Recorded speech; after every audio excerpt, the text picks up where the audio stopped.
जय हिंद।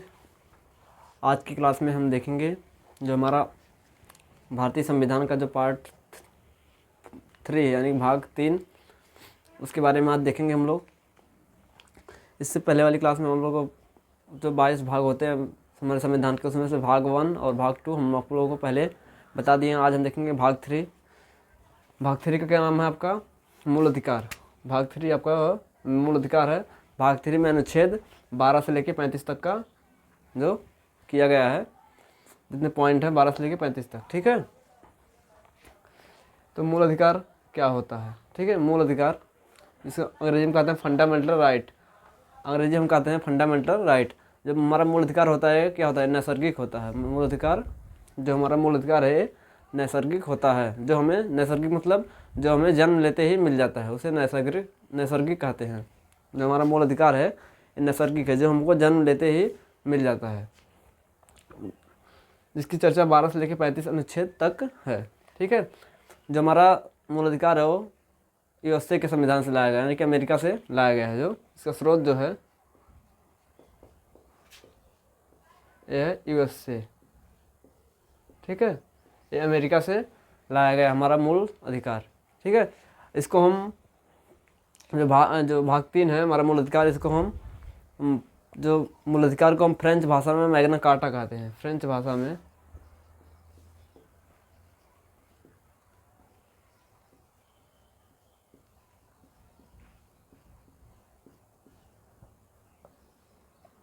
ठीक है, हम मूल अधिकार को फ्रेंच भाषा में मैग्ना कार्टा कहते हैं। ठीक है, उसके बाद मूल अधिकार हमारा क्या है? मूल अधिकार जो हमें बोलने की रहने की स्वतंत्रता देता है। ठीक है, ये हमारा क्या है? मूल अधिकार है। और भी इसमें बहुत सारे मूल अधिकार है, उसके बारे में हम लोग बताएंगे। अनुच्छेद 12 से लेकर 35 तक के बीच में जितने भी मूल अधिकार हैं सब सीरियल वाइज करके आप लोगों को बताएंगे।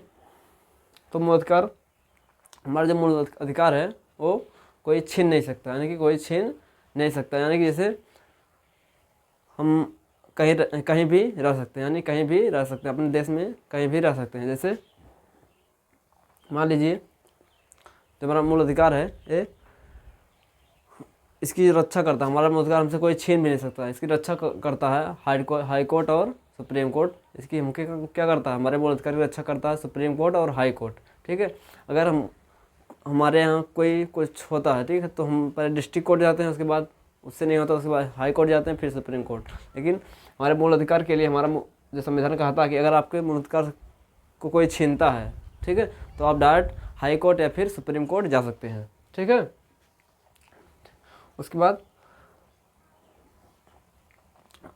इसमें जो अनुच्छेद उसके बारे में हम बताएंगे। जो अनुच्छेद 12 है, अनुच्छेद 12 में आपको मूल अधिकार क्या है?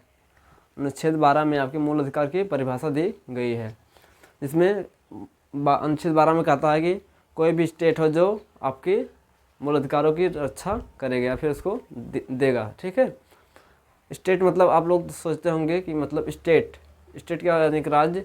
और राज्य ये नहीं जो यूपी बिहार रहने वाला, ये राज्य नहीं। हर वो संस्था जो अपना नियम कानून बनाने के लिए स्वतंत्र होती है, ऐसी हर एक संस्था जो अपना नियम कानून बनाने के लिए स्वतंत्र होती है उसको हम स्टेट कह सकते हैं। जैसे कि जो हमारा इंडियन रेलवे क्या है? एक अपने आप में स्टेट है। बिजली विभाग यूपीपीसीएल एक क्या अपने आप में स्टेट है, जिसको जो अपने हिसाब से कानून बनाती है। यूपीएससी क्या है? अपने आप में एक स्टेट है। बीपीएससी अपने आप में एक स्टेट है। ठीक है, जो संसद क्या है? अपने आप में एक स्टेट है, जो अपना नियम कानून बनाने के लिए खुद बनाएगी और खुद उसको रद्द करेगी। ठीक है, उसके बाद ये सब क्या है? स्टेट है आपके। ठीक है, इसी को हम स्टेट कहते हैं, और वो रहने वाला स्टेट वो अलग होता है। ठीक है, उसके बाद हम देखते हैं परिभाषा हो गई इसमें। उसके बाद आपका अनुच्छेद 13 में दिया गया है अल्पीकरण। अनुच्छेद 13 में दिया अल्पीकरण। अल्पीकरण का तात्पर्य क्या होता है? अल्पीकरण मतलब हमारा जो मूल अधिकार है उतना ही है, जिससे कि दूसरे व्यक्ति को इससे प्रभाव ना पड़े। हम उतना ही अपने मूल अधिकार का प्रयोग कर सकते हैं जिससे कि दूसरे व्यक्ति को हानि ना हो। ठीक है, इसे मूल अल्पीकरण कहते हैं। ठीक है, अल्पीकरण आपका अनुच्छेद उतना ही है जितना कि दूसरे को प्रभाव ना पड़े।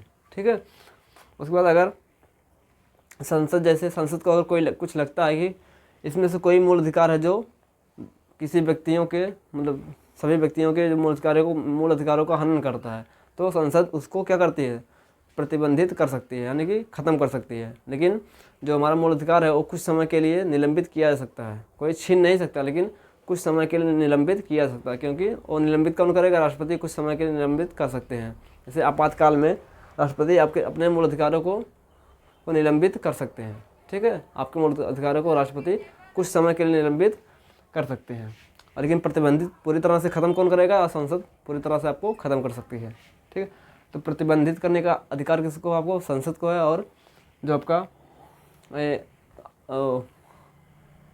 कुछ समय के लिए उसको ख़त्म करने का अधिकार किसको है, कुछ समय के लिए प्रतिबंधित करने का अधिकार संसद। ठीक है, उसके बाद कुछ समय के लिए जो आपका मूल अधिकार है उसको रोक सकते हैं राष्ट्रपति। ठीक है, उसका अनुच्छेद 13 हो गया अल्पीकरण। अनुच्छेद 14 में क्या है, विधि के समक्ष समानता। विधि मतलब होता है आपका कानून।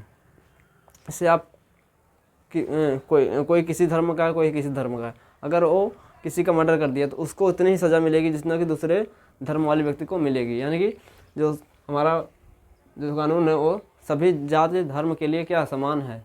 जो सज़ा किसी गलत काम के लिए दूसरे धर्म वाले को मिलेगी, वही सज़ा दूसरे धर्म वाले को उसी काम के लिए मिलेगी। ठीक है, यानी कि विधि के समक्ष सभी लोग क्या समान है। उसके बाद 15 में आपका है, जाति धर्म लिंग जन्म स्थान पर कोई किसी के साथ भेदभाव नहीं करेगा। जाति धर्म लिंग यानी 4 चीज़ इसमें है, जाति धर्म लिंग और जन्म स्थान के नाम पर कोई किसी के साथ भेदभाव नहीं कर सकता है। ठीक है, और 16 में आपका लोक नियोजन में समानता है। क्या लोक नियोजन है, लोक मतलब ठीक है, लोक नियोजन है कि सरकारी नौकरी में सबको क्या रखे, समानता रहेगी। लोक नियोजन में सरकारी नौकरी में सबको समानता रहेगी। जैसे कि लेकिन यहाँ पे कुछ आरक्षण दिया गया है, जैसे महिलाओं को, और फिर दिव्यांग जो रहेंगे। जैसे अगर इसमें हमारा जो संविधान है वो डिस्क्रिमिनेशन यानी कि भेदभाव करने का अधिकार नहीं देता, लेकिन हमारा संविधान पॉजिटिव भेदभाव को हम क्या कहते हैं, डिस्क्रिमिनेशन कहते हैं।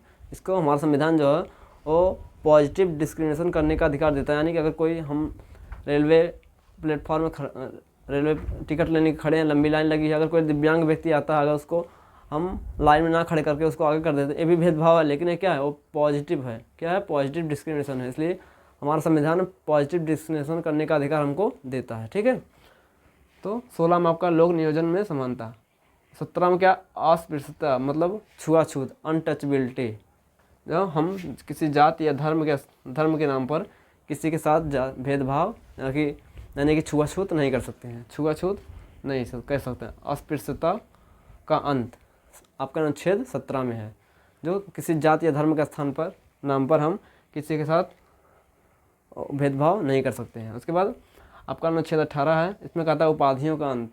हम जो पहले अंग्रेज सबको उपाधि दिए, किसी व्यक्ति को उपाधि दिए थे, तो कोई उपाधि रखने का अधिकार किसी को नहीं है, सबकी उपाधि क्या होगा, अंत हो जाएगा। लेकिन कुछ शिक्षा संबंधी जो उपाधि है, जैसे डॉक्टर, सेना संबंधी कर्नल, ब्रिगेडियर।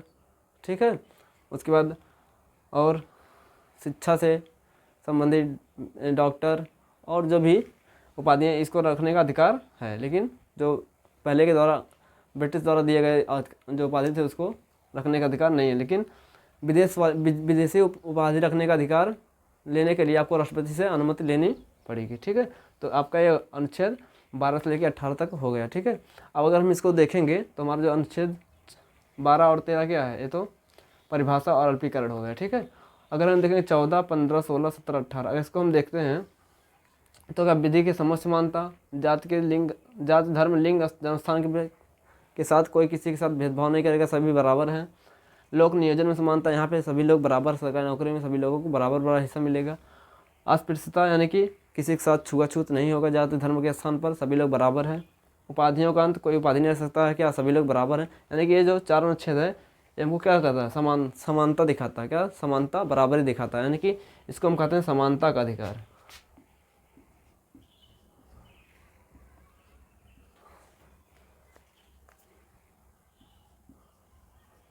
समानता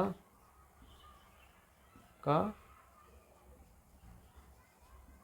अधिकार। ठीक है, तो ये 14 से लेकर 18 तक हमारा क्या है, समानता का अधिकार। जो ये अनुच्छेद क्यों हमको समानता की कहा गया है, क्योंकि ये चारों अनुच्छेद हमको सभी लोगों को बराबर करने का अधिकार देते हैं, इसलिए इनको समानता का अधिकार कहा जाता है। ठीक है, उसके बाद जो हमारा अगला है अनुच्छेद 19, उसको हम नेक्स्ट क्लास में बताएंगे क्योंकि वीडियो ज़्यादा लंबा हो जाएगा दोस्तों। ठीक है, तो हमारा 12 से लेकर 18 तक हमारा अनुच्छेद समाप्त हो गया। इसके आगे जो अनुच्छेद है उसको हम नेक्स्ट क्लास में बताएंगे। तो उससे पहले अगर आप चैनल पर नए हैं, चैनल को सब्सक्राइब कर दीजिए, वीडियो को लाइक कर दीजिए। मिलते हैं नेक्स्ट क्लास में, तब तक के लिए जय हिंद, जय भारत।